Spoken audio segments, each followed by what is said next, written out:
रेवाड़ी की पंजाबी धर्मशाला में ब्रह्म कुमारियों द्वारा श्रीमद् भागवत गीता ज्ञान का आयोजन किया जा रहा है, जिसमें आज दूसरे दिन कथावाचक ब्रह्म कुमारी गीता ने बताया कि मनुष्य का ज्ञान जितना बढ़ता है उतनी ही शुद्धिकरण होती है।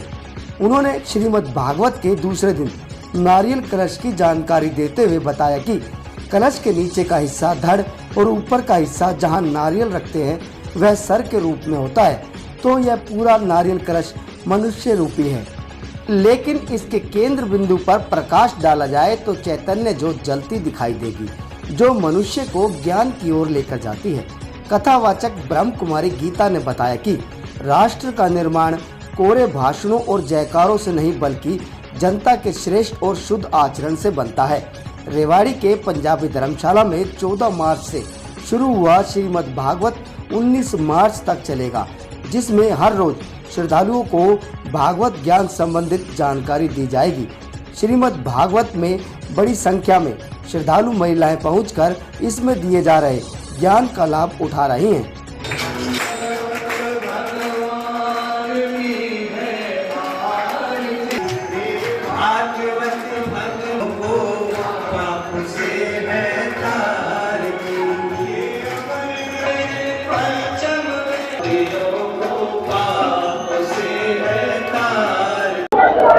ओम शांति। यह गीता ज्ञान यज्ञ रामायण, महाभारत एवं श्रीमद् भगवद गीता पर आधारित है।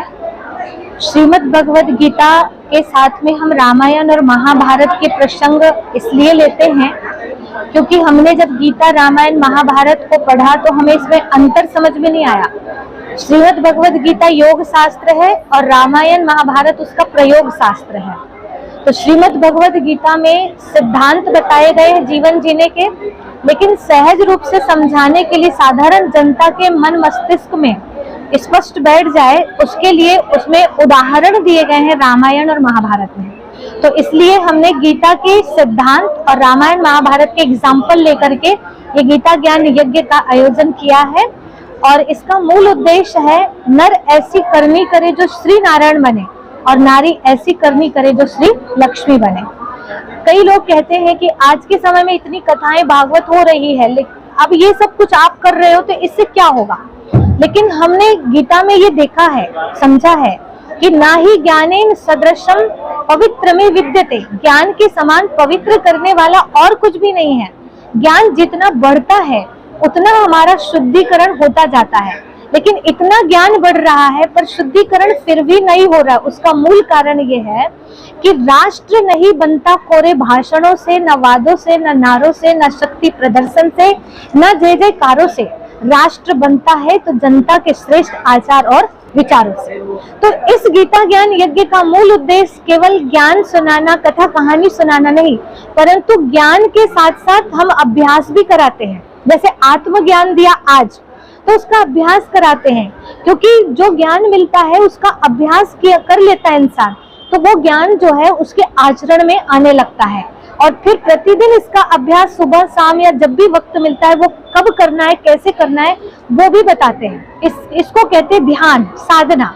योग ध्यान करते रहेंगे तो ये ज्ञान जो सुना है वो आचरण में आता रहेगा और हमारा चरित्र जो है उसमें निखार आएगा।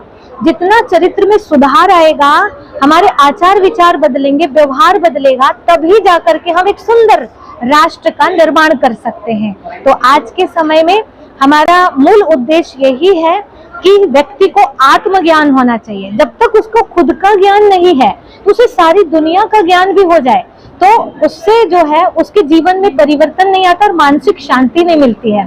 इसलिए स्वयं को पहचाना कैसे जाए वो आज हमने बताया कि जैसे हम कलश रखते हैं घरों में, तो कलश का एग्जाम्पल देके बताया कि कलश का नीचे वाला हिस्सा जो है वो हमारे गर्दन से नीचे वाला हिस्सा कहलाता है और गर्दन के ऊपर वाला हिस्सा जिसमें कलश के ऊपर नारियल रखते हैं तो ये हमारा सिर है। नारियल को खोपड़ा बोलते हैं। तो वो नारियल रख करके ये दर्शाया जाता है कि ये इंसान के ही अंधकारमय स्वरूप का दर्शन कराता है कलश वाला नारियल।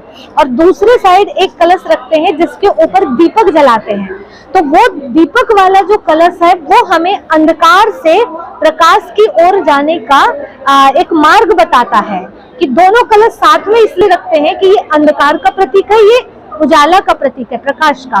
तो हमको ये जो दिखाई दे रहा है हमारा खोपड़ा, ये नहीं समझना है, ये शरीर नहीं समझना है, ये मिट्टी की देह नहीं समझना है, लेकिन इसी शरीर के अंदर में यहाँ आत्मा ज्योति जल रही है।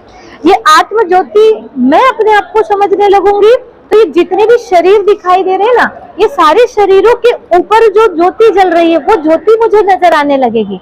दुनिया को देखने का दृष्टिकोण मेरा चेंज हो जाएगा और पूरी वसुधा ऐसे लगेगी जैसे एक पिता की संतानें हैं हम आपस में, ये भी आत्मा, हम आत्मा भाई भाई हैं, एक पिता की संतान है और ये वसुधा हमारा परिवार है। तो विश्व को परिवार बनाना, विश्व को परिवार समझना और समझाना इस कथा का मूल उद्देश्य है, ताकि हम एक दूसरे से बैर विरोध ना करें, आपस में मिलजुल करके रहें और इस संसार को स्वर्ग बनाएं। ओम शांति।